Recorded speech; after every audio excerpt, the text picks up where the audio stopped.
bela mboka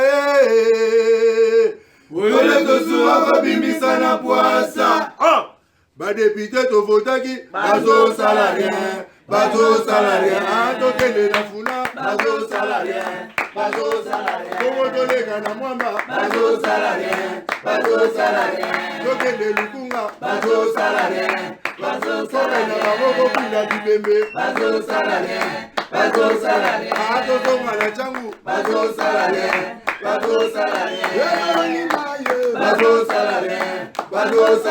alakolani molili bazo salarien ekulune paye bazo salarien alakolani kwa mama bazo salarien ekolani wape bazo salarien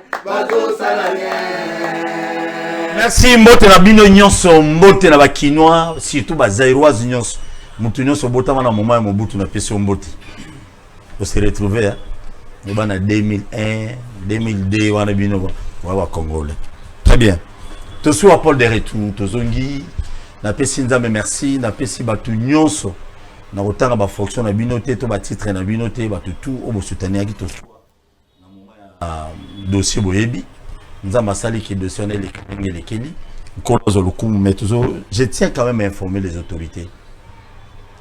Bon exemple il y a un régime passé.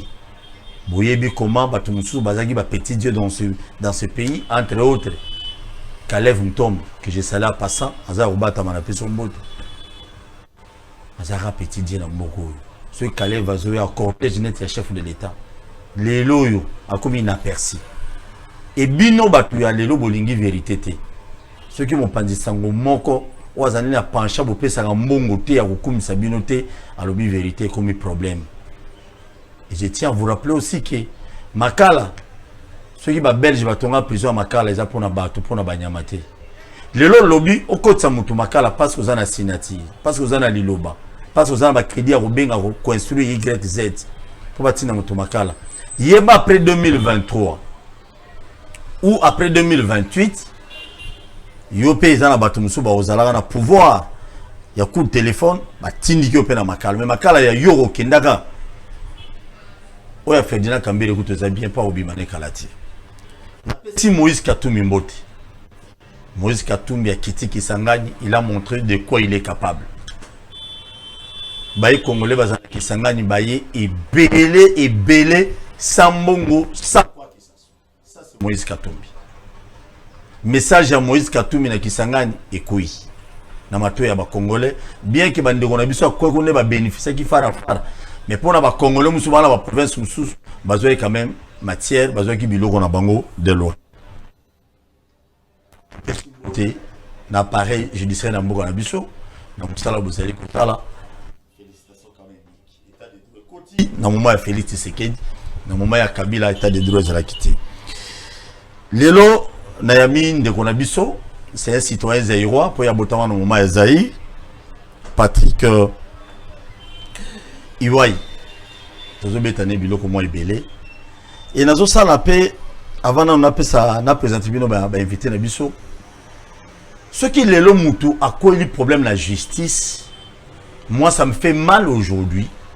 Que ça ndeko musu, ce qui mutu wana zagi na nyongone à 100 francs, il y a récupéré ngo à commission ngo ya yi. Dans quel sens? Ndekonabiso o boyoki lisolo ya Olivier. Pungu c'est quoi? Boyebi lisolo ndeko wana bayenzuzi nde bazobeta lisolo. Mais mutuka, je crois dans la régie ba la kisabiso ML wana. Je crois ça bleu de nuit si je ne me trompe pas. Mutuka wana ezaya Ikamba. À l'époque Ndekonabiso Ikamba azalaki moko ya ba associé à SR agence moko ya voyage likambo kwei mutu wana Olivier paix à son âme mutu kezwami lisolo je crois boyoka ngona émission ndenge ezaleli menga so na koti na mulai émission ekozama mukuse tant na biso za mukuse mais qu'est-ce que je vais dire ba ex partenaire nyonso ya Ikamba bino nyonso bobima na SRG. Ça ne vaut pas la peine le lobo banda campagne de diabolisation pour la relaxer comme Ikamba ne mutabomo Olivier. Or que Ikamba porta plainte, même si le dossier dans la justice, c'est les informations toi nango, c'est Ikamba mutamema di solo dans la police. Si Ikamba avait besoin de Rubomo Olivier na mutuka, parce que yé mutu akanga qui est selon ma histoire, kuna na Kasavu, a memi etina la police. Tant ayo kokuta na tongo que non eseka atika que na justice, Olivier akufi kaka yé wana Ikamba akeiti par que porter plainte. Mes chers compatriotes, ce qui Ikamba s'est reproché que c'est lui qui avait tué Olivier. Est-ce qu'Alina Kendeti na instance union soana a que nous porter plainte? Tala mutema mabe ya ba Congolais. On a mis tout na est-ce que Congo est kobonga? OK pas ba konzi ba ali abiso mongo rambi. Calmement baza ko se reprocher te. Ikamba bomite balobino en fait batune ya kala ba collaborateur Ikamba ya kala ba récupérer les solo na ba réseaux sociaux pour dire que non c'est Ikamba ne mutu. Non. Bande ko ngai. Ça fait mal. Mais nyoso to sala awa na mukili. Il faut ta mawa. Awa yozo ko c'est Ikamba yemu tabumo Olivier. Tika zach de voyage ne zala nengeza. So bo kota makambo. Ba benga oke témoigner. To so alo bagiti. To so bela makambo ebele lelo. Et enfin, lelo to zali mercredi, je crois le 22 décembre 2021. Oh, ba Thompson, chef de l'État, le bagiti to golia, mais ti lelo na mais c'est au pola. Quoi bilo a formol comme inspiré. Les quelques membres de l'opposition bango, c'est sûr certains émissions aux Oleka bango déjà, mais opposition qui batwa Kabila ndam comme batwa Kabila Rwanzalate tellement bomambo goyo ba Rwanzalate mbala pouf ba mikoti comme opposa na seni Kabila perdre tout Katumi na Kisangani batu union sacrée bazo banga soki alongwe au niveau va plein wana yango tema mutoloba liwande kona biso Olivier Pungu oya kufi ndenge na otuko expliquer bino mukiawa quelques collaborateurs ya kala ya Ikamba bakomi wa récupérer ngo ba diabolisation mais malheureusement justice a obtenu compte ya ba diabolisation la binoté ce qu'il faut ba bengisa ba bengisa na ba avocat ne pas que nkoloba Kambere na boloko bato Kabila baona bango bakomi okangisana yeye mabe yinda mabe. Et puis le solo Asuka Félix Tshisekedi Antoine depuis azo bokonzi boyebi bi aza muluba ya mbujimai nana kendate ya affaire zo kende kona ba pas sino so mbujima sino ayebate vraiment discours chef de l'État aux anons na mbujima na yebi ngoti marche munene selma pe susu na Lubumbashi mukolo lobby ba catholique ba mama catholique ba mena balabala ba lobby ba marcher pour ba soutenir pour ba boya ba télémé la balkanisation oyo ba film bozo monezo lekaleka na est ya mboka na biso ndeko boni. Pour ça, moi, micro, il y a aussi bilo quoi. Au bangaté, aux bilo. Parce que le sujet est tellement qui toque ma casse. Est tellement riche. Donc, pour l'angaï, d'abord, merci pour l'invitation à Bino. Et ça, balali bosona les Canadiens, même si la lande à chaque jour d'émission à Bino. Bien au Kimara, biso surtout bien au Kimina. Bon, na évité pour nous bien biso ba communicateur union sacrée. Mais les Cambotais, quoi, on a vu les bakulelo. Union sacrée viva. Viva. Très bien, merci beaucoup. Tu as assuré qu'on a biso à l'eng. Boni. Miko. Bien que au présenté ngate. Ah oh, Azali. Ba téléspectateur bazolanda. Mais ba message no pia ba ibi wa mto Kabila, oza mto FCC. Oza église du milieu du village. Oh. Alors bonne nuit. Quand même merci pour l'invitation ya lelo. Biso tozali ba habitué ya émission oyo ba kino ba lobby. Toza ba habitué ya chaîne monene o OMSA. Toza ba habitué ya média parce que to lingi moka toza côté ya population en tant que kabiliste to tikali fidèle na autorité morale de la République. Et puis la population oyo lelo akomi ko pesa ye raison ndingisa obini population pesa ne raison Joseph Kabila ah on obibisi on obibisi na évidemment population na kinga 4 to ya siège ya PPRD. Très bien, merci. On appelle ça le bazar calme population ba nyoko mina ngoma Kabila ah bino vena bino za ba courage on a histoire des histoires do ba nyoko mate nyoko ma lelo bazo nyoko na miko na eleki cha miko eleki makasi que moi konyo comme moi ezaki na période na biso. Voilà. Union sacrée zawa. Donc il y a fait pour gagner na CENI hein parce que Union Sacrée a fini Netoyoki a fini quand même na kozwa quelques membres il y a PPRD au cadre aussi entériné bango déjà na CENI déjà longa pour na bino donc na minute au Kabila loba te avion déjà décollé on moni d'abord je voudrais corriger quelque chose peut-être naibaki eza Pancras Iwai. Ah ok. Ah oh Pancras Iwai parce que le Patrick. Ah ok. Na walo local à Pamba. D'abord na yebi ke yo za via local. Je les salue à Zala Kisangani. Ah d'accord. Et pas Moïse Katumbi. Voilà. Au fait eza Passina Mawa. On moni bande konabiso ya Kabila bato Kabila ba mi bengi ba kabiliste. Basalaka ou bien mesana kozwa place ya ba institution koti ya kabatu et peut-être avec ça au moins il se présenter net à l'objet Kabila autorité morale et la République il trouve ça d'où so tuni akobando beta monoko wana édition na langage mais so tuni est-ce que na constitution et na moto ba benga autorité morale ya pays te so tuni par exemple to maïle makasi tuni na science politique est-ce que ça na jargon moko ba benga autorité morale ya République. Donc, il quand ils avaient peut-être un système net à guide. Wana ils ont la République était guide net ba Corée ba nini ba benga ba président de la République na bango ba guide.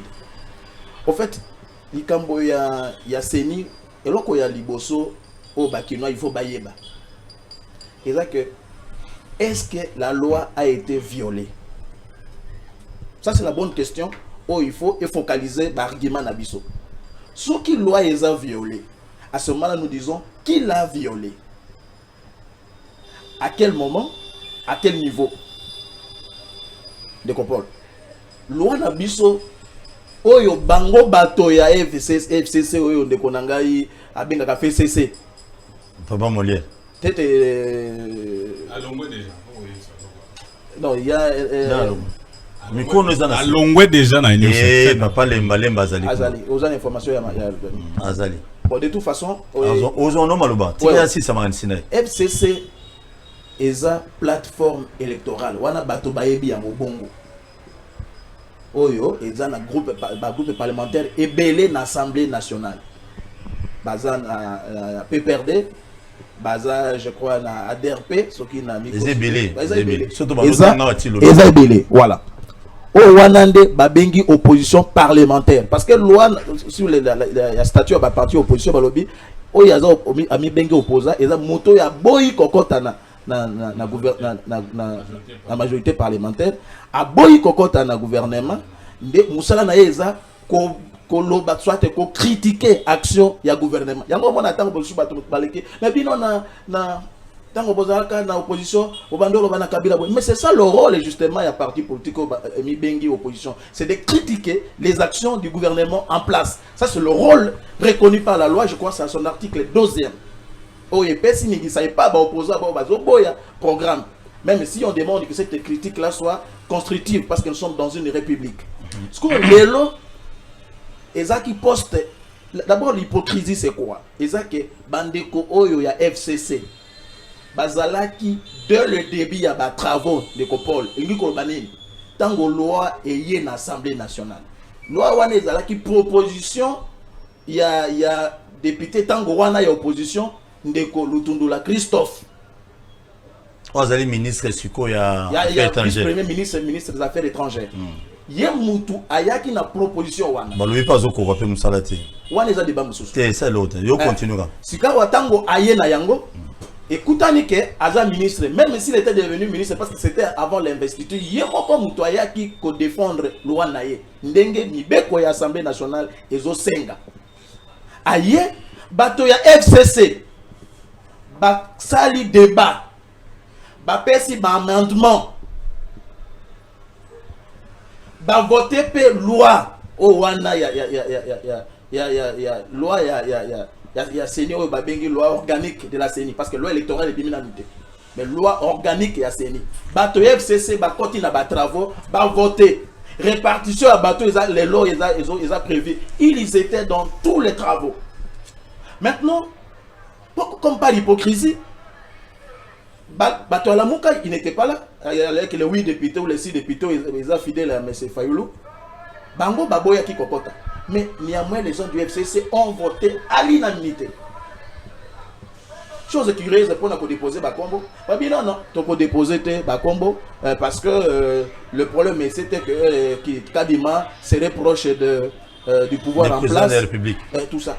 C'est de la malhonnêteté, c'est de la mauvaise foi, c'est de l'intention nuisible de freiner la marche du pays, ce qui est très dangereux. On a mis dans Bongo. Dans la loi Oyo Bango Bavota Kinabiso. C'est écrit noir si blanc que le président de la CENI a kouta dans la société civile bar confession religieuse. C'est-à-dire s'il y a débat, il y a Kadima, débat Kadima qui cause la tête na biso bayi politique de Kopol. Et cause la ndenge za ki kutu entre ba confession religieuse parce que tali bango. Et tali bango ezaneti moto ya za célibataire yo ke loloba makambo etali ba marié ndenge ni. Donc, Makambo est qui Kadima, et qui biso bayi politique était parce que ces postes-là ne nous revenaient pas. Ça revenait aux confessions religieuses.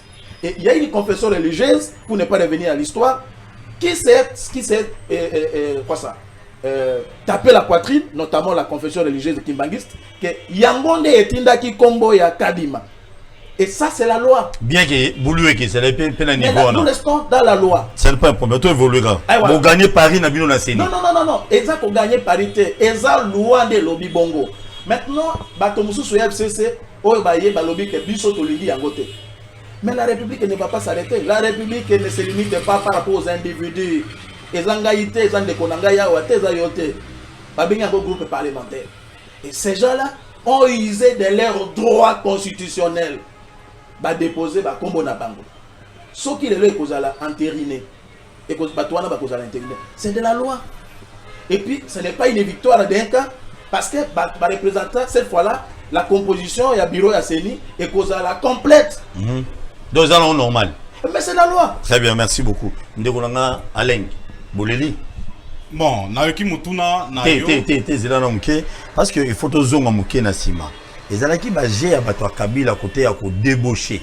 Bino bozaki ba spécialiste, les lots bomoni ba débaucher les bino quelques-uns d'entre eux tozo ka ba discours ya bato ngo tozo salango si la bénédiction de l'autorité morale au tukolo bao. Donc bo regretter te ko zape Kabila sima ngo beta biloko. Wana ezali faux et archi faux. Kabila sima na bango. Ezali pe de la pire manipulation. Ya opinion. Au moins moi na soki ba bengani na ndao pour une politesse, pour une discipline. Hein? Azana langage ya bongo. Langage ya ko manquer respect na ba mikolo. O ba kasi ko wana to sali boy. Eza langage ozoyo ka lelo ya bandeko oto bengana officiellement na FCC officiellement na parti politique peut perdre. Bo bengana bango. Bo bengana bango quand depuis quand? N'est-ce pas? Honorable Manara Touti Kolongolaye officiellement na responsabilité na ye ya kozala mokonzi ya groupe parlementaire PPRD et allié, n'est-ce pas?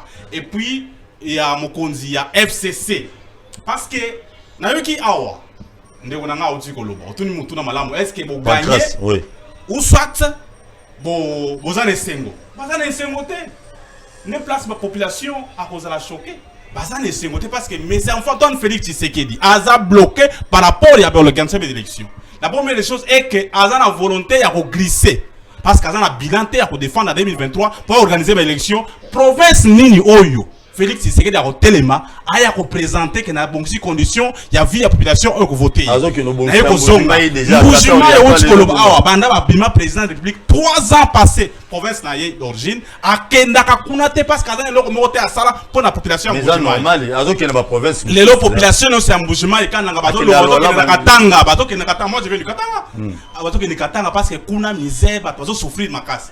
Alors nazo monate mutainyo c'est que akokende na mbujimai na kananga bato longo bato ki katanga bato ko luka musala na kananga bato te kama na ba bassin bato bazo vivre na passe population congolaise nous vivre na passe dans la province Moroté oyo Félix Tshisekedi a en 2023 à Lubakenaza sous candidat va voter. Alors maintenant pour na ko luka ndenge nini ko se maintenir illégalement na pouvoir à zui continue il y a débauchage Oh, bino pe bozala. Oh, yo, biso. Balisanga bonganga ba régional qui bino na moment mo boy ba otay. Non, pas du tout. La comparaison n'est pas raison. La comparaison n'est pas raison. D'abord, je vais restituer les faits. La loi portant fonctionnement et organisation de la CENI le Biboy, que ceux qui ont commis un niveau de désignation, il y a des membres pour la Kokamba CENI, il faudrait que 6 membres ou na majorité parlementaire où ils allaient gérer le nom de Komboso ou ils allaient yabiso ya FCC ba débaucha. Alors biso na opposition tous allés na droit à 4 postes. 4 postes ou en répartition n'ingéza normalement Kabila na ba député na ye 136 députés angaza na 3 postes et faye luna mozito na 4 députés bazana bango na parlement ba na poste moko ba Kabila mutasale le remonter bango moko na volonté na bango ya lokuta en dehors ya ko débaucher na ko tricher candidat en chef Kadima, n'est-ce pas? Oyo église catholique na SCC ba sillonner monde entier ba pour na la preuve que bazali azali proche ya Félix Tshisekedi ba ye ko débaucher les sous Moïse candidat mususu o azali député ya Fayulu ba tche wana akenda kuna na désignation ya Fayulu te débauchage Fayulu muto à la bango te ndenge ni ko débaucher, c'est-à-dire que ceux bazo par exemple ya kala ils ont tenir te.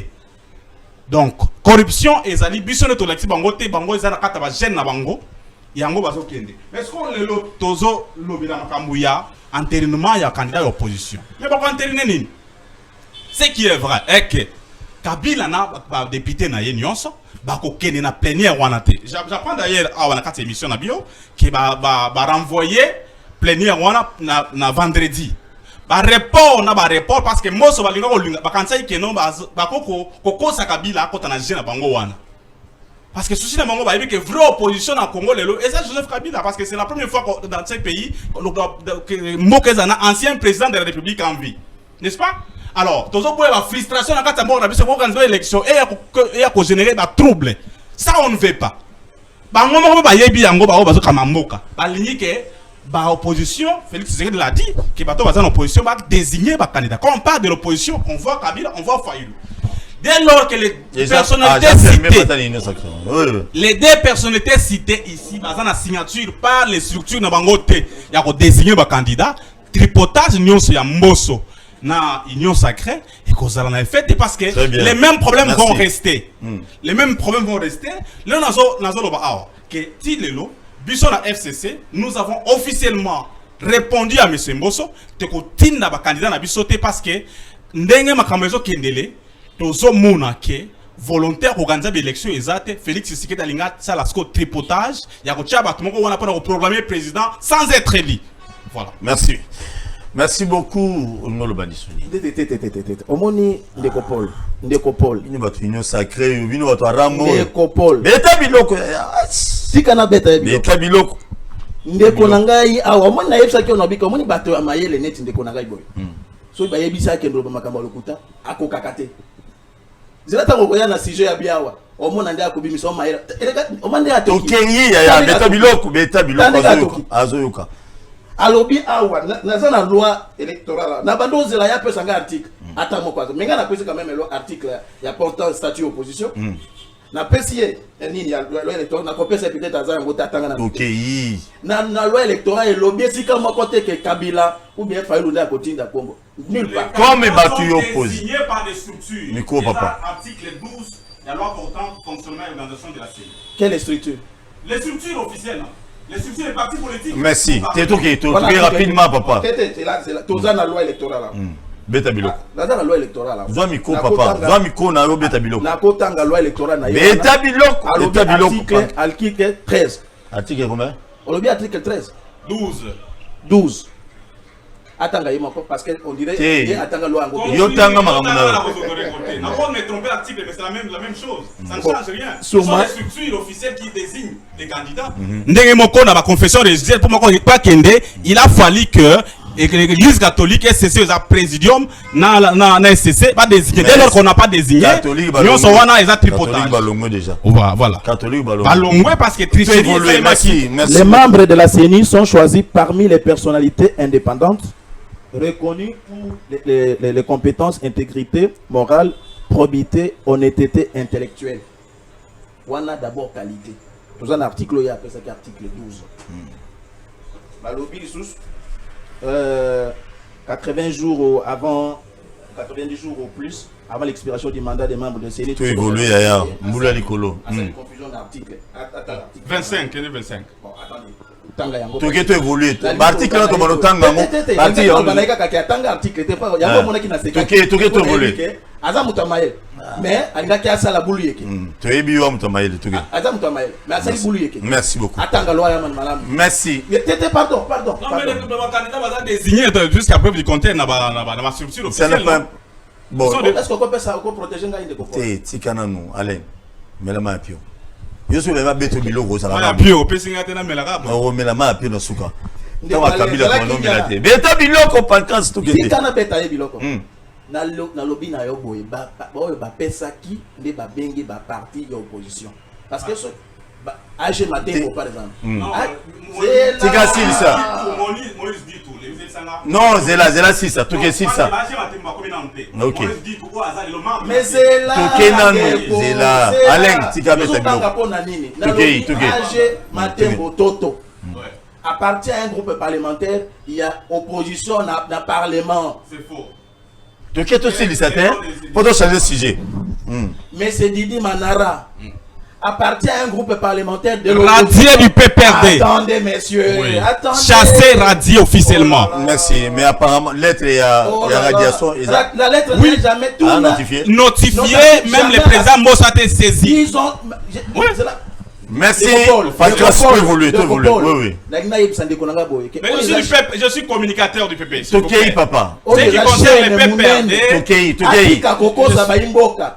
Mais c'est Chadal Atina qui lettre après dépôt Yanini ya Bakombo ya Didi Manara. Donc la lettre est venue après la soi-disant lettre de radiation. Merci. Ça c'est du droit, ça c'est le fait à Yebi. Merci Pancras. Mais Manara avait le droit d'engager le groupe parlementaire. Pancras zona biloko. Tiko zona biloko. Robert na sima zela zo loko. Moïse Katumbi na Kisangani. Ezobangisa. Na Kabila na président Félix. Comme tu as un micro, il y a un Sabino. Pour niveau plein wana, il y a mbongo te mais ya nini te. Pour te rendre plein au chef azonga qui semblerait va peut être 2000 ou 3000 francs mais il y a Moïse Katumbi na Kisangani, il va nous balo. Beta biloko. C'est Paul. Moïse. Bon on a ba image à Moïse. Omoni eloko ngai na lobaka mingi soki nazana ba mitando mike na bino na bi totika la wengetisation de la politique. C'est-à-dire que tozui makambo ya ndule to ya musique to tia ngo na makambo ya politique. Tokei beta biloko Pancras. C'est là. Beta biloko. Beta lo biloko. Mais c'est Moïse Katumbi na landaki makambo na ye akendaki na makambo na ye ya bali d'abord. Et puis makambo ya oyetali mais papa yo landi ba image te papa. Tokei lo ba do la exception ba image. Katumbi akenda d'abord makambo etali bali parce que toyebi ke ye makambo ya ndembo alinga kango makasi. Abimisa ki atan jouer na ye akala kasusula kilicho alobi oyo nde tokotika awa abando recruter ba jeune tala ya boyoma. Na profiter peut-être na ye makambo ya bali parce que za président ngai ya tout puissant Mazembe. Na installer pe parti ngai. Parti à Wapi, Union Sacrée. Ils sont membres de l'Union Sacrée. Et ensemble pour la nation. C'est là, c'est là. Voilà, c'est là. Comme l'homme de l'Union Sacrée, c'est bon. Beta biloko. Beta biloko. Ya boyoma atuniye. Moi la classe babi. Bobi mokonzi Moïse lebisa biso. Toyoka ba ligne rouge. Ezalaka ou bien comme bleu. La ligne et comme bleu ou bien longwa rouge. Olongwa Union Sacrée habité Nazali moto Union Sacrée. Mais papa. Moïse ayaki awa yo monisi biso pati awa ayako consulter batona kisasa pour balega ki ligne rouge akenda communiquer elongwa te. Toye kozwa yano wana na sima ya mutuna ya mona classe. Biso ekopesa biso kobanga te. Pour biso toyebi ke ndeko wana na ndenge ya biso Union Sacrée peut-être yo lingaki na pesa au secret wana. Yenda za kanda na biso afekofa. Ya président afekofa. Mais yo lingaki na pesa au bandela Pancras BBC. C'est là. zela nga balinga babetanga biloko bongo te. Donc Moïse Katumbi ne bozomona ba image wana nyonso na Kisangani plein à craquer. Bon moni même le premier jour na eko koma bato bala libanda pona ba mona ka Moïse ba yokai ndeko na pancras alobi na ngai boy na bino ke candidat na bango na Fekofa eza Moïse Katumbi pancras. Est-ce que yebi bato boni ba otala biso wana azali candidat na compte ya Union Sacrée na Fekofa to zela Moïse a qui installé équipe Moïse a été d'abord na Kisangani d'abord bateau français lorsqu'il y a d'abord il y a ensuite donc d'abord na makambo et talibale parce que la première des choses ya sala kitanga mati na podium a présenté Kasusu la Kiritso oyo akosala na centre ya sika oyo akosala na Boyoma ya mi bala lobi na ko installer pe parti na ngai ensemble. Ya Misato a confirmé que bana bayo Boyoma alobi naza mutu ya Union Sacrée. Donc biso pa na biso to ko banga te parce que bato bayaki wana. Bato parti na biso bayali wana. Bato ya parti ya FDC bayali wana parce que parti na ina des acquis installés. Donc bato bayaki wana en réalité bayaki bato parti na été. Pas baté parti na ina installé. Et ça va supporter ça vraiment. Et kana lo bana yo. Meta biloko ay paria. On a besoin de que menandenge ya biso. Ndenge ya kuku. Que yende na kotala bonya na yena makambo etali moto tondembo il faut remplacer place à Constant Marijuana pour makambo ya tozo mona lelo prime ba jouer boye mona mboka wana soki botie yewana Moïse Katumbi oui mais ça président na Katumbi ça na yebiso donc il a postulé comme candidat président de la République mais candidat président de la République yoko pekisa yete mais ceux qui autour biso oyo ndenge biso bato to na eli boke moko to moni yota la na yo eza mingi na makambo etali moto. Merci beaucoup, merci. Metamiloko ay nzambe na ngai oboto ina malo te pa na zingsi la Alain muto Kabila nzambe na ngai Moïse Katumbi il faut qu'il fait Fekofa bon. Oyebi toza na démocratie mutu nyonso azali na bosomi ya koloba oyo ezolegela na molimo ndenge alingi alors boko kozwa pe mutu munene lokola Moïse Katumbi bakiti na niveau ya président Fekofa mais ayebi malamu ke Félix Tshisekedi a proposé ki Moïse Katumbi akoma premier ministre avant Sama Lukonde alobi ke ayaki na politique pour na koloka poste te parce que yembo monayi aloka déjà naza membre ya ensemble était pour nous défendre Moïse Katumbi na télévision mais ce sont des faits azali acteur politique munene mais je voulais un peu revenir sur une chose avant que na chité awa na loba ke biso na FCC tozali ba oyo ba républicain tolingi ke mboko etambusama kolansama na mibeko le respect des principes et donc ce qui totali na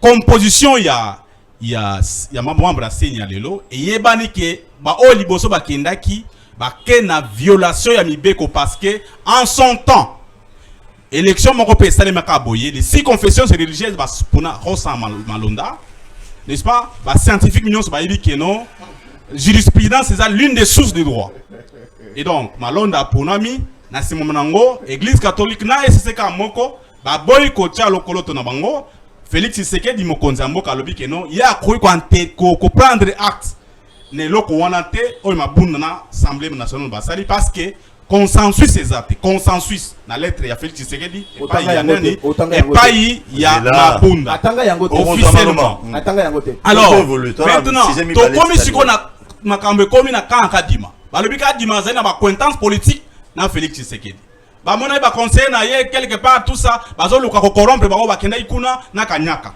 église catholique lobele yango tout ça ya ke les États-Unis oh non la limbo ça la nini akene mbangu na ko entériner ba candidat elle a dit très bien que zali ki na ye aza pion na ye donc deux poids deux mesures malonda parce que azanan parce que malonda aza moins congolais que Kadima non parce que malonda aza ki patriote aza lingo ça la mboka na ndengo malamu kabiliste en même temps mais Kadima ne mutu na ye pion na ye o amonika ko farcete fraude électorale en 2023 mais attention to monaki ndenge Blaise Compaoré na wapi na Burkina Faso Akadisa qui a azal la gangi à cause de la population, mais le lot azal en exil à Kenda à tika population na mboka et tika la na kimia. Et donc tout ça na pour ça que ceux qui le lot ba kambia mboka na biso nyonso baza na kati na moi pouvoir ba kamba mboka kolanza mana mbeko pour que makambo esa malolenge elongo mane. Violation à texte lobby et ça que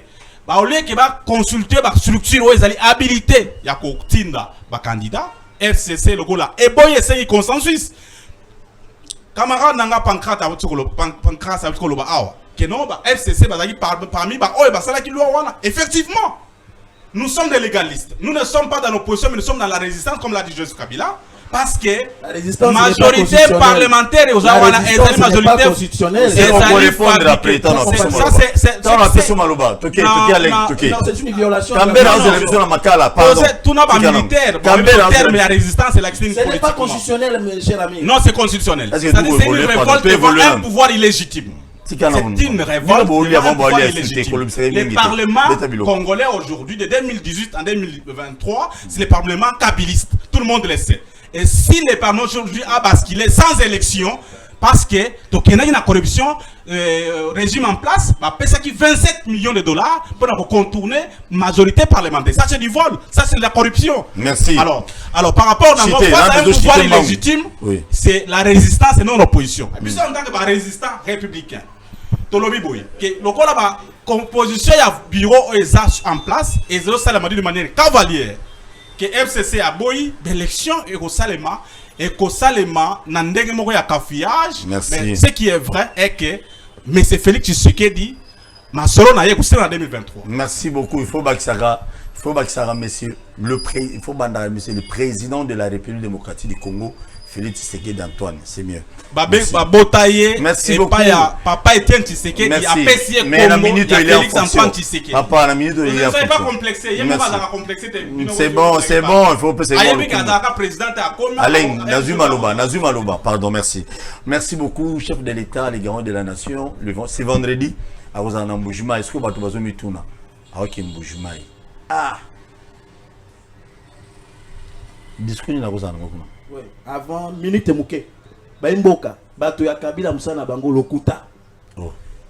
Tato ya zoko sabino na télévision munena lobby lettre oyo Kabila ni Tshisekedi akomela ki mabunda lobby que bozui consensus te atanga yango te.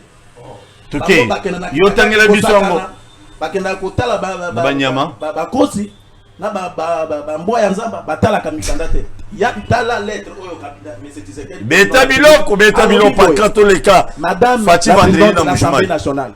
Votre lettre n'est accompagnée d'aucun soubassement, notamment les procès-verbaux de désignation et d'entérinement de tous les autres documents irrélatifs. Ok. N'est-ce pas? Eu égard à ceci, je me suis trouvé dans l'incapacité d'investir par l'ordonnance les membres proposés. C'est faux. Moi, les lettres, il y a Union Sacrée, ça le quota. Merci. Azanangote, chef de l'État aux vendredi dans Moujouma. Azanangote, Akosibino. Yoka botala, elenge mobali boye muto amaela lobi na yok, parlement wane zaki un parlement kabiliste. Vous pouvez vraiment vous imaginer ça? Vous pouvez vraiment vous imaginer ça? Une république dont on réduit un individu Kabila soit-il. Ancien président de la République. Il vous dit, non mais attendez, Kabila, ancien simple comme toi et moi. Non, Zela. Attendez. Alex, Zela, c'est ça, Tokende. Pourquoi il s'agit? Kambela dans la prison à Zela Biso. Toké, Betabilo. Il dit, le Parlement. Je suis allergique au mensonge. Il dit, le Parlement était un Parlement kabiliste. Et vous appelez quelqu'un comme ça, patriote. C'est très dangereux. Merci beaucoup. Et puis il vous dit que nous sommes des résistants républicains. Ça s'appelle des raccordements frauduleux. Aucun sens scientifique. Qui est résistant ne peut pas être républicain. Et républicain et il faut lire la loi sur les statuts de l'opposition. Mais ces Kabila et ces gens ne savent pas ce que c'est la loi. Merci beaucoup. Ils pensent que le fait qu'ils sont venus dans la République est chef de l'État. Les garants de la nation. Fachi Béton, que ces gens ici ne veulent pas citer. C'est lui qui a fait aujourd'hui que Tata Oyo Azolo Banaye très bien, l'état de droit pour lequel nous avons milité. Bango Bakoka Kosala côté.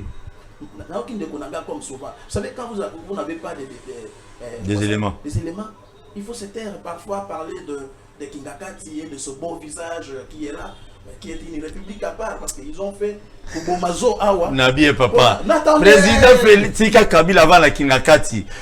Président Félix a osé la vendredi dans Mbushimai. Tatou ya lobi na Tout na mutuna. Discours ni na pesa kuna. Pour passer à Mbushimai les. Alobi non, bato ya Mbushimai na kana na bazo ki na Lubumbashi. Na yoka qui est bien. Parce que pas ces années. Et la bonne question dont on peut poser à mon ami, c'est que parce qu'il y a quand bandit il y a 2 ans. Parce qu'il y a Mbushima et bandit il y a 2 ans. On a biloko bétier. Parce que ça c'est la bonne question qu'il faut poser. On a une révélation. Et une sacrée. La régie des eaux Ezaki na Kananga et Koufika il y a 2 ans. Comme pour dire ça. La SNEL Ezaki na Kananga et Koufika il y a 2 ans. Nini Zelo Ezaki na Kananga entre Kananga Mbushima et Kananga. Chikapa Loebo Mweka etc. Le Sankourou, province orientale, et Koufi, il y a 2 ans. Mais attendez, personne ne peut se prévaloir de sa propre turpitude. Mais t'es bilok. Mais Kabila et son régime ont mis son pays à genoux. Aïe aïe aïe. Kabila. Ah mais bien sûr que oui, monsieur. Kabila, mais t'es bilok. Makamba de naissance de bandi les lotés. Makamba kozanga maye bandi les lotés. Biso na été na campus. Ayebi on 40 été. Il y a 40 été. Na campus, nga na été na campus. Et tout que sur le lot comme il donc, et comment deni akende dans le loi là o mo biso na été ozaki. Mais bato baza. Mais tu dis avant la quantité ah mais t'as biloko mais on a mon kosa. Si c'est comme étudiant ba occuper ba homme sous te ou réhabiliter. On a un sujet, on a. T'es za calme biloko zali. Bozo on a un sujet. Alobi ke président zo ki no pesa bilani na Mbushima ya kana. Il faut yeba que toza pe na état ba bengi décentralisé. C'est-à-dire qu'il y a des compétences au état chef de l'état na au état le gouvernement provincial. Na ko rappeler na ndeko na ngai que le loi alobi ka ko na kana mais yebi que gouverneur azaki na kana la muto na bango FCC. Ce qui est baby muto. Tikana noa mais ça normal to ke ibeta biloko. Toi sur la Mbushima ba zele kuna. Bazo c'est na Mbushima. Mais au na gouvernement na bango na ndeko na oyo ayele lo na FCC mais c'est Boyka Sange. Ataki soki ebi soki 12 ans soki 13 ans. 12 ans si je me trompe pas. Ouais. Est-ce qu'il peut vous dire aujourd'hui que Natika aéroport à Mbushima est 12 mètres après moi et Boukana 11 et que 10 mètres? Non, ça signifie que nous avons le président de la République pour ne pas le citer a hérité un bilan catastrophique de M. Kabila et son régime. Dans ma province dans toutes les provinces. Mais t'as biloko. Dans toutes les Kabila provinces. Alors que les lots bazoloba, ils en expliquent qu'il y a Kindokite parce que babimbengi ba résistant, il y a Motema Mabe. Motema Likundu. Mais t'as biloko. Eza Mabe bandeko, il fallait pas yoka soni. Batika Fayulu a critiqué. Bamba te biso na Fayulu tozonga te utaki opposition, il est peut-être dans le babi mais biso to kana kina bino boyete, mais bango, yango biso Fayulu to bi Fayulu. Toye to bando yeba. Merci. Ezala ki libulu munene. Pona suki sandeko ndeko Paul Tosoa. Oyebi na arrêtez-moi comme on a mboka muindo nzanga utozwa pona akanga ba université. Na balise université moko université moko balobi faculté nango ezani université de couple et de famille. Na kolakisa yo awana université de couple et de famille na ville à Kinshasa. On a beti biloko. Na na yoko ngote me toke. Na so lakisa yo arrêté awa avana na bima. Oyo bango bati université de couple et de famille. Souligner que Moïse Nzanga na mutaba Katumbi. Na souligner que Moïse Nzanga a élu il y a ensemble pour la République. Président a fait quoi? Il y a le futur président. Merci, toke. Pas grâce toke. Azuta est belé à Roloba, Paul. Azuta est belé à Roloba. Non, Azuta est belé à Roloba. Akuti 39 universités na mboka oyo na Kinshasa. Entre autres. Na Sankurute, na lobi na Chwapate, na lobi na ville à Kinshasa. Entre autres. Université de couple et de famille. Merci. Oyo ndeko Kabila na régime na ye basala. Oyo tato oyo na batu na ye, balingaki kosindisa mboka parce que pour détruire une nation, vous savez qu'est-ce qu'il faut faire? Il faut qu'on bébi ça éducation. Merci beaucoup. Merci beaucoup. Quand on le lazo senga bilan. Batika biso te. Biso ebolo. Mais c'est Kabila, ça lui 3 ans. Dans une église. Dans une église. Dans une église. Azui, Ebola, Akoki aussi ça côté. Donc quand il te goûte Ebola na pouvoir. Parce que il y a des Si canal loba. Bato abeyi basala élection te. Merci Léopold. Nazo solo. Ebola kosi. Nazo zong solo maloba. Kosi sa pandémie munene ozo comme économie eza fragilisé. Yena ba dekono ba bimisa o bato ba nkambo instabilité. Merci. Mais là kitala muté. Qui sanctionner makambo tali Union européenne ba dollar. Pangusana mutoki. Na menda tozonga na nzela. Merci. Ba franc congolais na banda kona bango ozo mona stabilité à to de charge. Faut ça va na koka. Oh ya le logo de ko plus. Ndeko tosuwa. Appelez-moi maloba s'il vous plaît. Pardon, appelez-moi maloba. Zala calme ino sacré. Yokanano. Yoka. Pancras Yokanano. Pour la première fois, la République est la Fatibé. Béton. Fatibé. Kitanam papa. Merci. Merci beaucoup. Mais tu merci.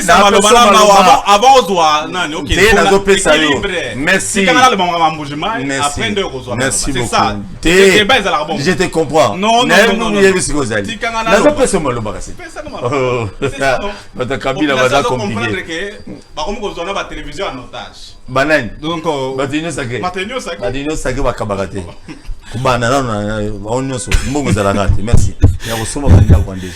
Merci.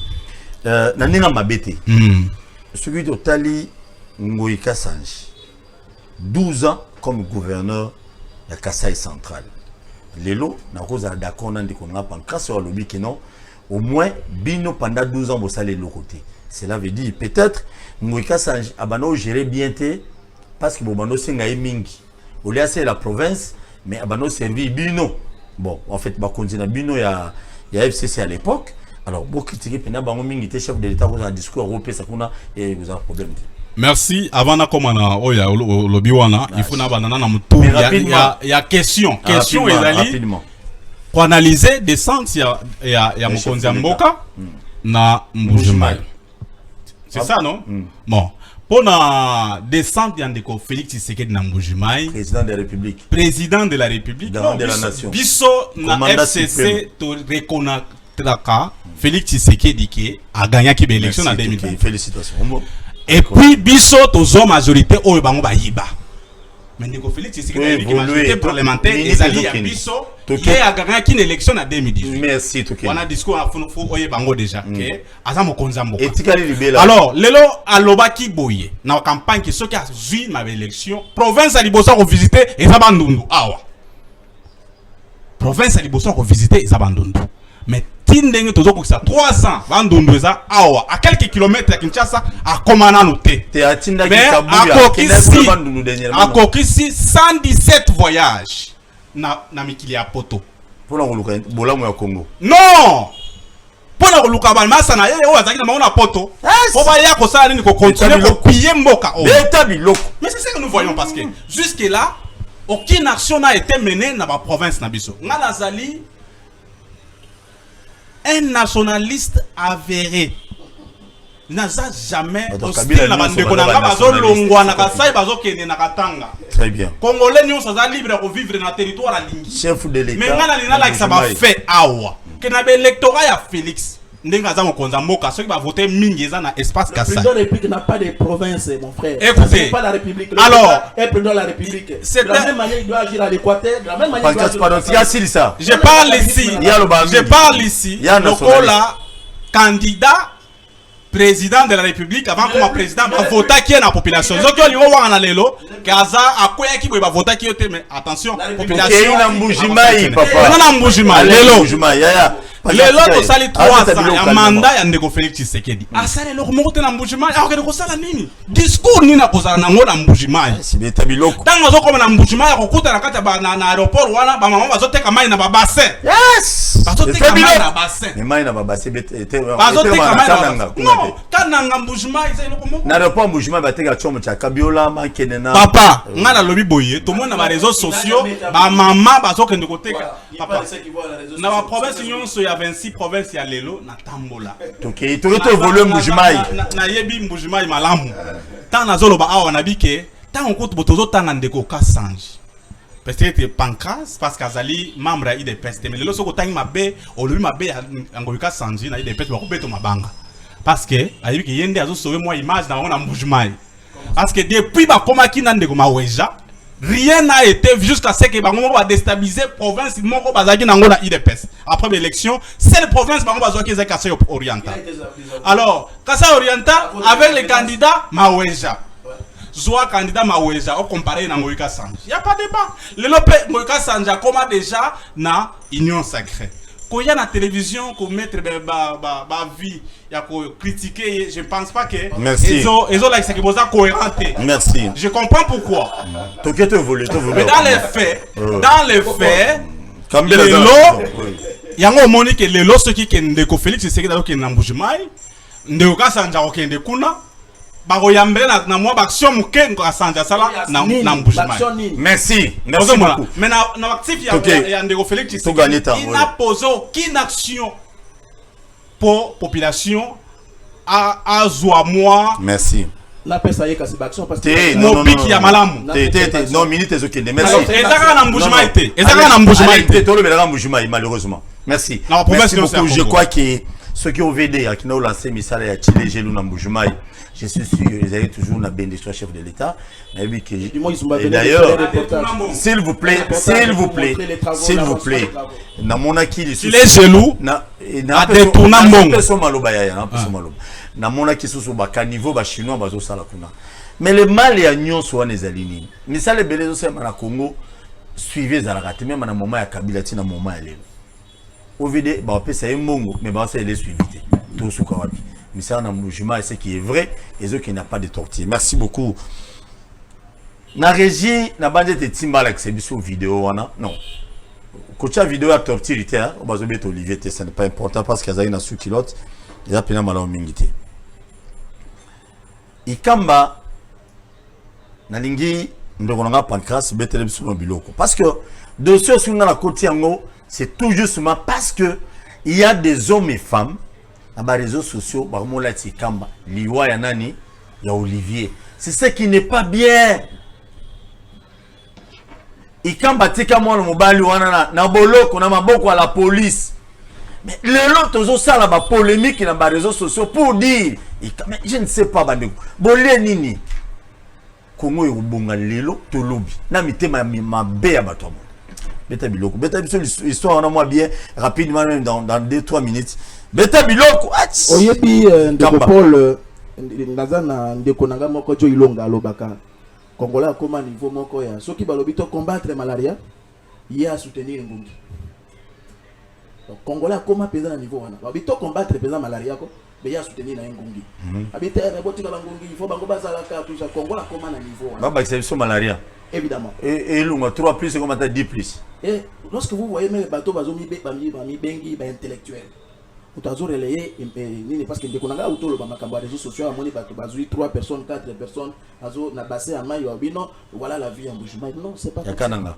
ou akananga ce n'est pas moi toke nanu na ikamba ngai na tangi na kana en fait na makambo etali makambo bato bazomona na bilili soki moi ezali bo illustré biso image à procès c'est parce que eza chance yo bato bayeba ki likambo bayeba eza bayeba ki te bayeba boyo kango bien Monsieur Ikamba na Olivier bazalaki na contrat d'abord na lingi na s'incliner na mémoire à Olivier parce que naza un jeune homme autant la jeune homme net Olivier boyo nga nazo s'incliner pour na bandeko nyonso ba kufa na est innocemment nazali biso tokoki ko sepla nango te parce que ngai na monaka ye balatami bale to misaki ndeko Ikamba na Olivier bazalaki na contrat ndeko Ikamba azana leki na ye ya mwasi abala na Kisangani asalaki accident kuna na Kisangani leki ne ya mwasi to ya mobali ya mwasi abala na Kisangani ok donc c'est mec na ye voilà donc c'est son beau-frère à français il a connu un accident au niveau de Kisangani il fallait qu'il vienne à Kinshasa se faire soigner quand il vient ici à Kinshasa azaki na besoin ya moyen de déplacement parce que ayaka wana wileri place basala ka iloko amikuwa azonga kananda ko bana il devrait avoir besoin de moyen de déplacement yango ndeko Ikamba pesi ye motuka OK et permettre déplacement na yo avec comme chauffeur n'est-ce pas Olivier. Alors, il faut dire aussi une précision et pas bateau, c'est que Olivier, ce n'est pas M. Kamba qui a donné au véhicule. C'est le beau-frère qui connaît Olivier. Ça, c'est une précision détail. C'est le beau-frère. Non, moi j'ai un chauffeur, un jeune frère. Mais comme Olivier, est-ce que vous avez bien? Non, tu es bien. Pas plaisir de témoignage. Ok, Zoua. Chaque fois, sur la côté de beau-frère, pourquoi il remettait le véhicule? Et pas des Kamba. Bon, tu as la photo à Moutouka. Chaque fois, et Moutouka, il faut rappeler que Moutouka, les années Moutouka à côté. Quand des tant les autres les amis payent quand des avant. Parce que c'est une nouvelle voiture. Ce que au ils ont une nouvelle voiture. C'est tout ce qu'ils faisaient.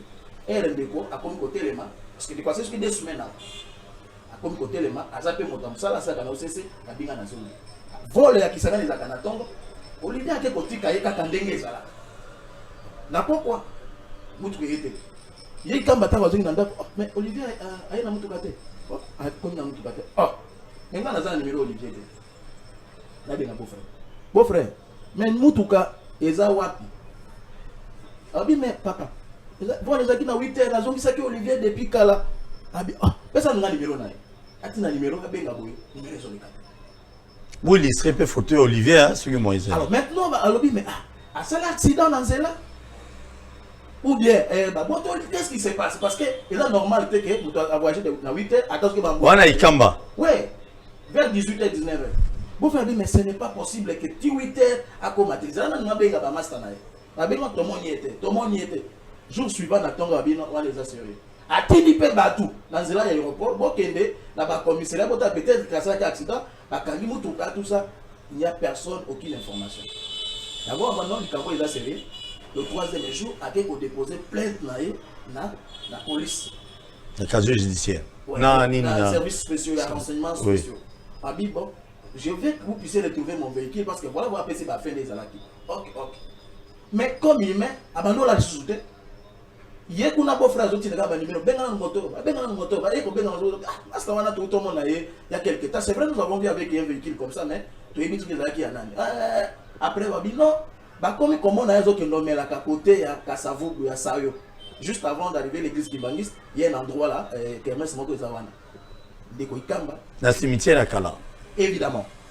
Des Kamba garde naïe, na chauffeur baké 22h tout ça va mon akaka de Olivier azome. Ango bakomi. Anga ki ma moyi de soko kimi ba okanga yo ba obeto ipa bato bi yaka. Des Kamba azwe mora. Mon cher, mutuka eza wapi? Oh non, mutuka ngana salaka accident ba botolinga ba betinga na kimi abi. Mais ce qui yo ba botolinga mutuka. Ou bien au salaka accident. Ou bien oya biso topesa ba policier nini bango baluka parce que mutu ba bongo ekokimate en plus mutu bana eza électronique. On sait comment on peut bloquer donc dans la police pour ça la consignation wana. Olivier Mati na mutu très bien à 22h bateau bazala ki na ye ba moni ba komi pe na la police. Ba komi pe le fait qu'il change autant de versions na mutu tantôt d'abord elle ba liboso a bateau na konya ki pourquoi na mutu ba la vérité c'est que j'étais imprudent, avec autant de versions, il ne faisait que le filmer dans le véhicule. Et quand il arrive, comme il ne sait pas, après s'il sous version, alors non, mais finalement lui-même, là, voici les preuves. Depuis que nous sommes avec lui, il a changé autant de versions. Donc l'idée à confirmer Outa Kinde d'abord par rapport aux versions que les messieurs donnaient tout le temps qu'ils avançaient. Ils disaient non, la vérité, c'est que Moutoukana, donc ils ont eu accidenté. Mais tu nous as des accidents. Comme il a la police, nous tous nous voyons les images. Messieurs, d'après les procès verbaux, parce que nous ne sommes pas les juges. Nous voulons que les juges puissent établir la responsabilité. Et puis, tu vas traquer Ikamba dans les réseaux sociaux. Évidemment.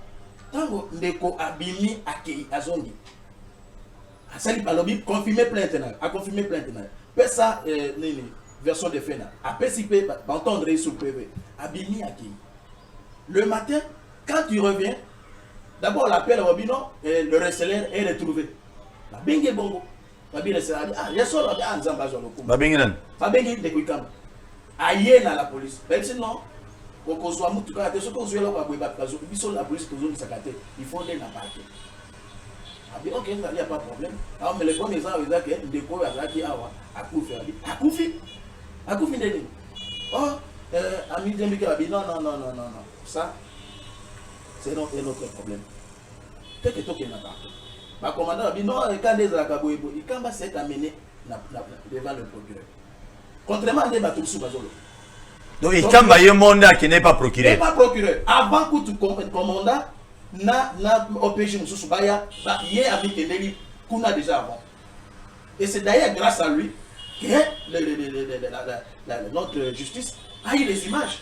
Peut-être les gens ne le savent pas. C'est grâce à lui. Et c'est à ce moment-là que les receleurs, parce que les receleurs pas petit na parquet. Non, non, azalaki wana. Et Ezaïe, bah oui, mutu ketu kala. Yo receleur. Le coup la pas changé parce que Ndeko Olivier a salaki ni. Ndeko Olivier a changé volet jaune. Je crois na écran pour la kisango. A quel côté yango combo ya mona mwasi. Timba volet jaune hein, papier on a jaune on a comme yo na za mutu côté. Mais pour la ni qui receleur était. Non, bakanga qui receleur était d'autant plus que le receleur a eu mukanda ya combo ya Kolomutuka. D'où même si kaka mutu ketikala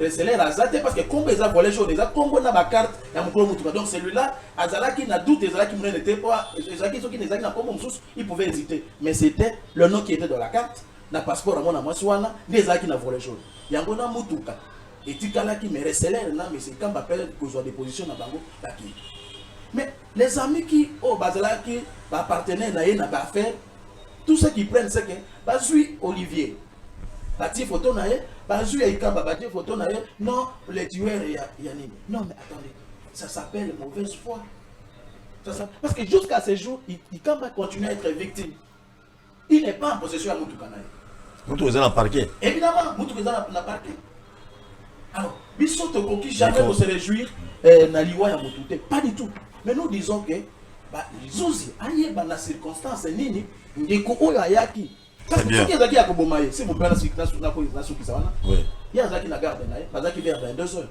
alinga sala ye mabe mais l'objectif ezaki kosala mabe te l'objectif ezaki ko récupérer mutuka na ye dès lors que tango bakomi mutu wana deba bazuzi alobi kete na vérité ezaki nakendaki na pesaki mutuka na $3,500 pour na futa donc net hypothèque na 3,500 pour ngana futa $5,000.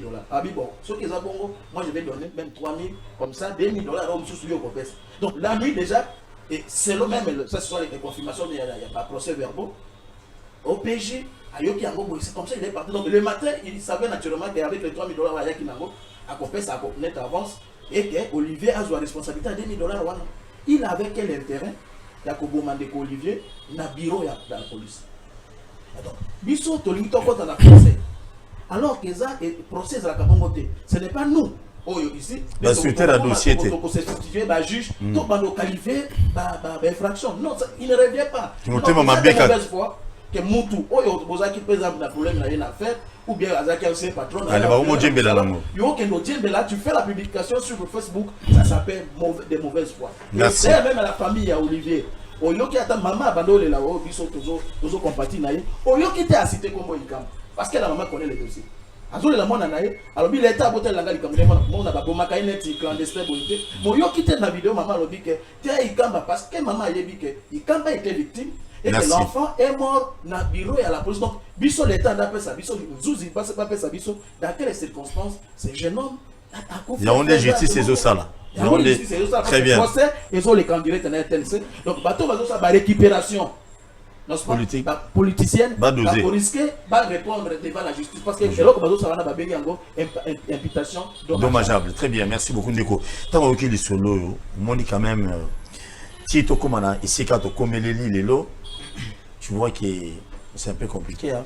Non, il faut qu'on y ait oyo ezali inyam ba ville policière oyo ezo produire biso ba mort na période ya Ndeko Félix Tshisekedi o babayi ke état de droit o ezali crime d'état nga nazo encourager maman ya Olivier Pungu alanda dossier pour l'état congolais et de dommager parce que Ce qu'on a l'article 16 il y a constitution nabiso.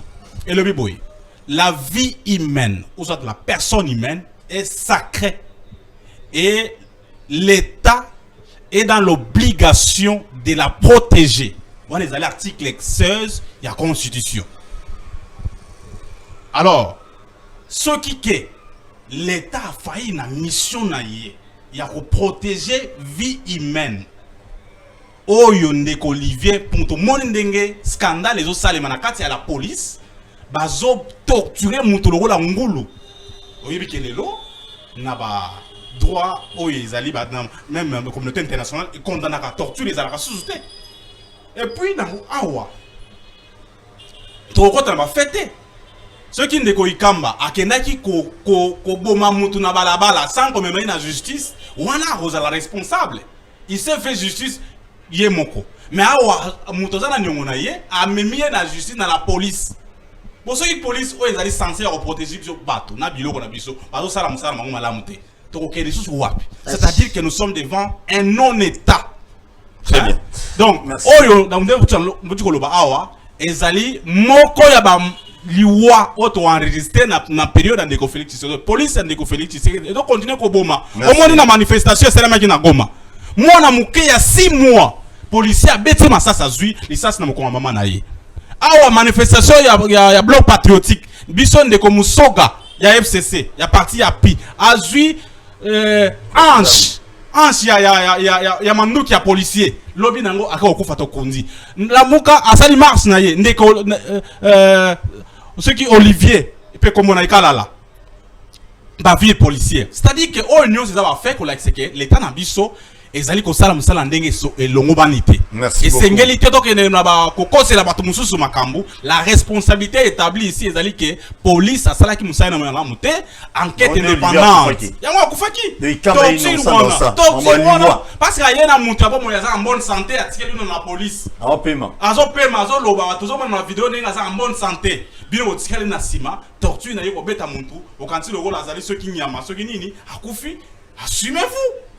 Très bien. Ça c'est clair et net. Merci beaucoup. Na bandje te batunyo so bolandi biso mais ndeko na biso Kambere na prison. Obige ça la arda fundi Kambere et comme bilo salitaire. Non, voilà ezali coup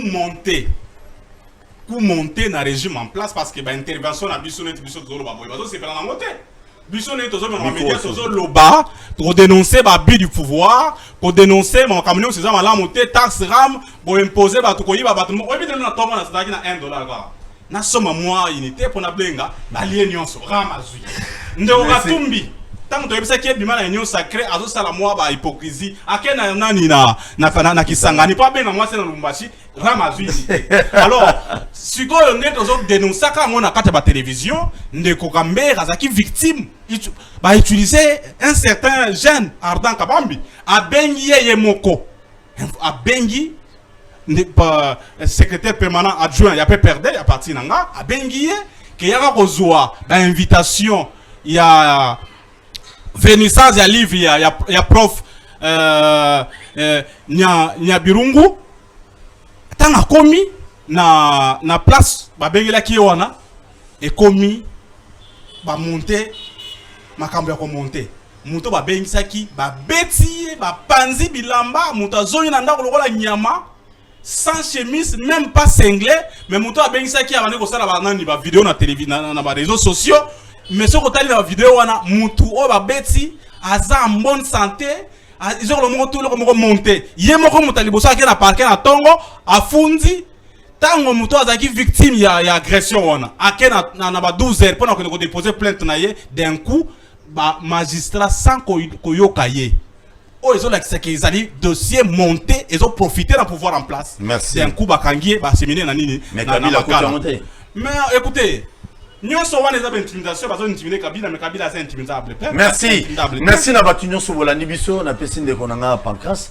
Merci. Quelque chose à ajouter? Oui, bien sûr. On a dit qu'il y a de bonnes choses, mais je crois que crime d'État va bien y en rebongoter parce que il y a un droit pénal.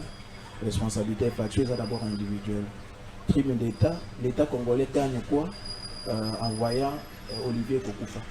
Et puis, quels sont les intérêts, n'est-ce pas, oyo état congolais ils ont gêné na liwa ya décollé. Maintenant on confie na bâtiment wana et que apparemment que le lingue moko na Chebea. Ça n'a rien à voir. C'est pas Chebea kufa na bureau à la police. Non, attendez. Oh, pas kufa na bureau à la police. Kokufa ce n'est pas le plus important parce que Kokufa ce que obomi moto na meluki ba bengi ka Kofi. Oh, peut Kofi na maladie, ba bengi ka Kofi. Donc Kokufa ce n'est pas le déterminant. Les premiers années par circonstances. Mais c'est Chebea azalaki invité na bureau à la police pour une raison biso ne sotoyebité.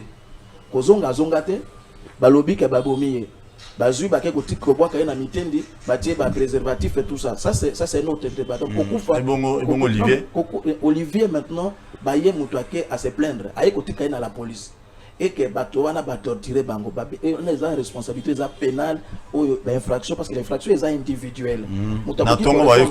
Ah voilà justement parce que ce autant bien na hiérarchie ya ordre. Est-ce que il y a la police wana balobi qu'ils ont reçu un ordre d'une autorité et il y a une compétence nationale pour n'a pas ça de Olivier Mabé. Merci beaucoup. Non, une chose. Il ne faut pas dire une chose et son contraire au même moment. C'est-à-dire que le lot, attention, Olivier a coupé la famille n'a pas perdre. Il ne faut pas que le bama dans légèreté. Non. D'une part, n'est-ce pas? Non, s'il vous plaît. La coquille jamais. Non, il faut qu'il y ait une partie où ils sont responsables de l'Iwana. La police est l'État. N'est-ce pas? Oh, ils sont censés protéger Moutouan, la Mamemi, pour pas s'amuser par rapport à ma fête. Non, non,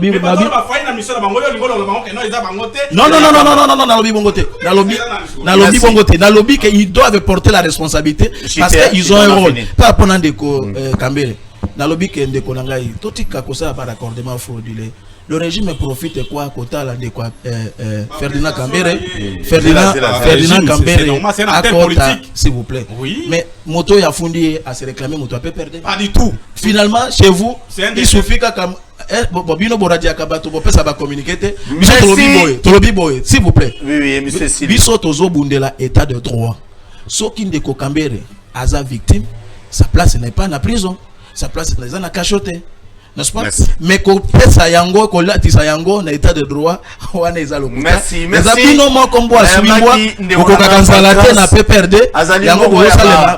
Politicien, c'est un jeune Congolais. Na botama na moma yazayi. Avec hérité ce que biloya Fachi Beton. Zoïd.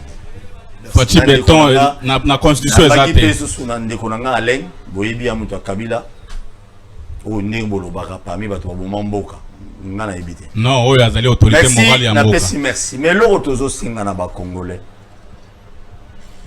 Vous savez, tango à l'époque, quelque part, à l'Obabi, dans le pays Moroboy, Boma Zaïroa, Tikanyoka. Campagne de déstabilisation, campagne de Bouzoba pour un dossier aux la justice, Banzou Zinan va condamner Moutouté, même colonel, même policier, dans va condamner Bangoté, mais Bisso. Tu vas nous condamner des abattus. Miko, ikamba kimia o amemaki mutu na bo moi na bonne santé balanda dossier ndenge sengeli enquête malamu bakanga policier o babeti. Merci beaucoup. Vous allez pas kufa ndanga molimo boko savoir policier. Te pesi bino merci bino tout bato bolandi biso bo s'abonner massivement à la chaîne sur YouTube. Merci l'équipe technique. À bientôt. Merci. Telema tolobela mboka Wole tosuwa babimisa na poasa Ba député to votaki bazo salarien tokende na funa bazo salarien Kongo tolega na mwamba bazo salarien tokende lukunga bazo salarien na baboko punda bibembe bazo salarien Bazosonga na changu Bazo salarien